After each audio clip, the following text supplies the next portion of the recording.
భగవద్గీత అధ్యాయం 3 శ్లోకం 23 శ్లోకం యది హ్యహం న వర్తేయం జాతు కర్మణ్యతంత్రుతః మమ వర్త్మానువర్తంతే మనుష్యాః పార్థ సర్వశః. అనువాదం: హే అర్జున, నేను ఒక్క క్షణం కూడా కర్మ చేయకుండా ఉండిపోతే ఈ లోకంలోని అన్ని మనుష్యులు నా మార్గాన్ని అనుసరిస్తారు. వివరణ: కృష్ణుడు చెబుతున్నది ఏమిటంటే, మహానుభావులు చేసే పనులు సమాజానికి మాదిరిగా మారుతాయి. ప్రముఖులు, గురువులు, నాయకులు కర్మలో విరామం తీసుకుంటే ప్రజలు కూడా అలసత్వం, నిర్లక్ష్యం వైపు సాగిపోతారు. అందుకే పరమాత్ముడైన ఆయన కూడా కర్మచర్యలో ఉంటున్నారు.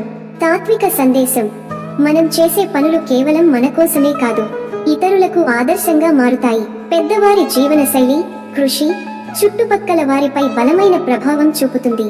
ఉదాహరణ: ఒక గురువు చదువు ఆపేస్తే శిష్యులు కూడా చదువుపై ఆసక్తి కోల్పోతారు. ఒక గ్రామ పెద్ద క్రమశిక్షణ పాటించకపోతే గ్రామస్తులు కూడా క్రమం కోల్పోతారు. ఎండ్ నోట్: మన కర్మలు మన కోసమే కాదు, అవి మరెందరికో మార్గదర్శకం అవుతాయి. ఓం శాంతి శాంతి శాంతి. కామెంట్లలో మీ అభిప్రాయాన్ని చెప్పండి, లైక్ చేయండి. ఈ తాత్విక సందేశాన్ని మీ మిత్రులతో షేర్ చేసుకోండి.